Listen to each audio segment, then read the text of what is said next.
The repression of the empath. I haven't even looked up a definition of empath.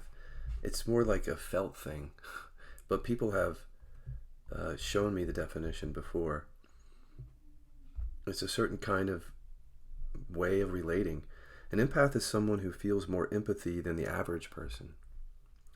These people are usually more accurate in recognizing emotions by looking at another person's face. They are also more likely to recognize emotions earlier than other people and rate those emotions as being more intense. That is really telling, that definition.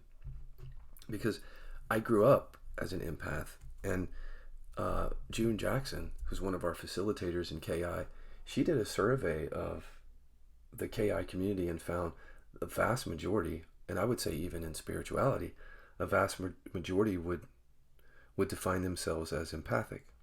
She found that as a small sample, but I'm thinking that may apply to spirituality as a whole. I don't have any study on that, but common sense, right?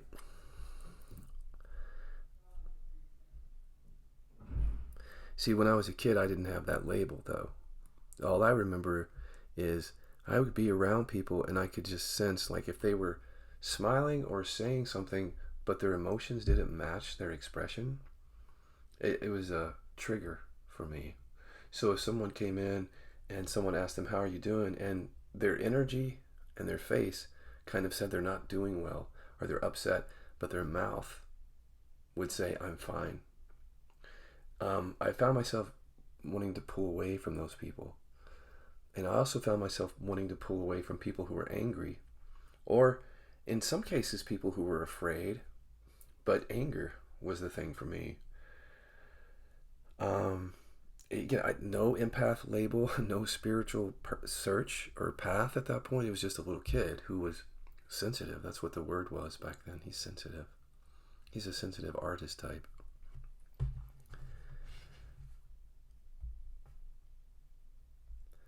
If I drop that label empath, if I just forget that we've made a kind of an identity out of it to some degree in spirituality, and in fact, the empath label is kind of heralded and celebrated in some circles. Like, if you're an empath, you're really tuned in.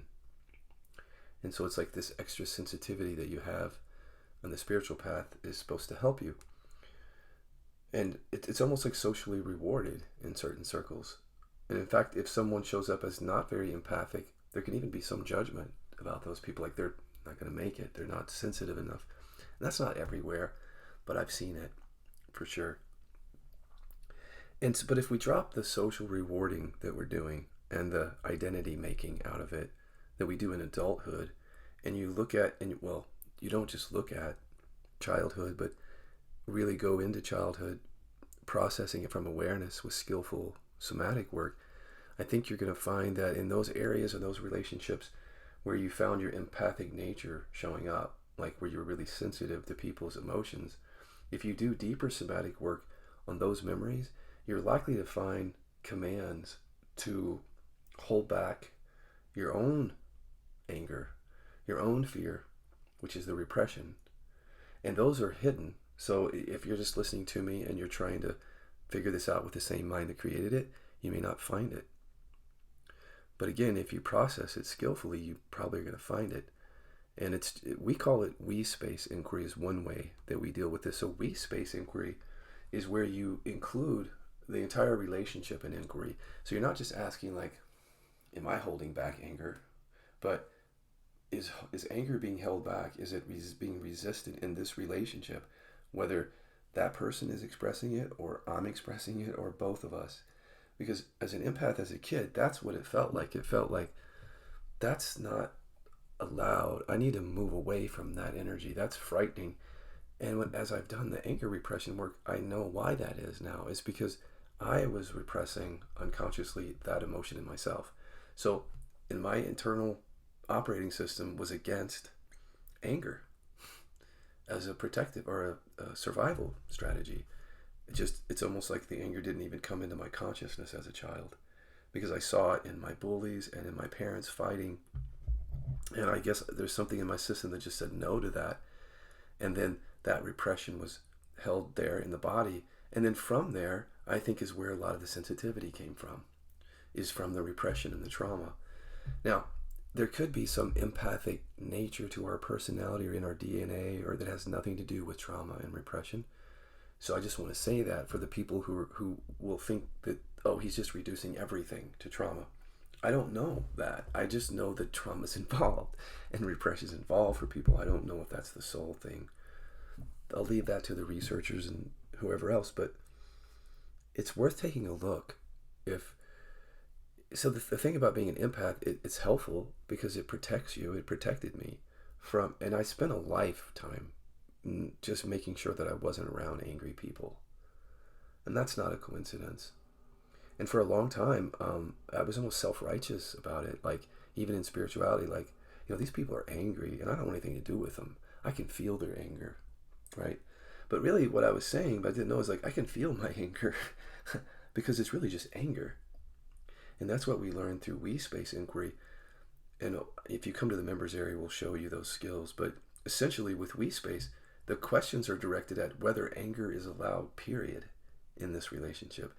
It's not so much like, is he allowed to express it? Am I allowed to express it? Feel and express it. It's really, when you do we-space inquiry, you find that there's really just one somatic objection to anger, which is the repression. That's the objection comes up like that. And in a sense, to the mind, when you get right down to it in skillful inquiry, the mind doesn't care who's expressing it in relationship. As long as it's there, there's a no to that. And if you start to tune into that in we-space inquiry, you really might shift out of some of this to the extent that the empathic nature's self-protective mechanism that isn't really helping you embody the deeper freedom. And if you could just connect the dots with me for a second, maybe it'll make sense. That being empathic protected me, and it probably protected you by not being around the angry people. And then, by the way, look at what we did is we moved into spirituality, where peace is considered to be one of the highest ideals, and anger is considered to be mostly just ego in a lot of circles. So we've come into an institution, if you will, that might be reinforcing our repressions that are already there. This is where it gets multifaceted. But the point is, now that you're in spirituality, we're developing tools that go back and reverse this, because we're starting to find out that our empathic nature, even though it protected us and it's given us social rewards and protected us, it's also been a source of suffering if by repressing these emotions, and it's not just anger, it's other aspects of self, by repressing those, this can get in the way of the embodiment of real freedom. Because and let me just speak to my own experience here. When I was seeing those emotions in other people, it's like I had antennas up. And so when I would see it, it wasn't just their facial expressions, it was their energy and everything. The movement in me was to move away from them, which is the movement of repression, to move away from certain energy. And so sometimes empaths will even say they're kind of introverted, meaning they need to go and be by themselves to recharge. Not everyone, but I feel like that's part of the moving away from. It's like we have to, and then we say we're rejuvenating or recharging or restoring ourselves. But I think part of what we're doing is we're protecting ourselves from the energy of other people, which is really the energy within us. That's the repression. But there's a strong shadow with empaths, because they'll often say it's other people's energy, but we have those emotions. We have all the primary emotions available to us. So if we're making a big point of like, they're angry, that's a shadow that can really take you deeper into embodiment. But if you just say that, like, they're angry, and you just leave it at that, and you try to go over here and separate yourself, you can actually slow down the process of real freedom, because you're not seeing a shadow within you, a repression of something that then makes you feel strongly repelled by these people who are showing up with that emotion. So you can see how it gets in the way of embodiment if you're constantly moving away from energies in the universe, energies that you have, but that they're repressed. And just take note, for example, that an empath will often say, he's angry, but if they're upset about it, they won't always acknowledge the upset within themselves. And that's the repression.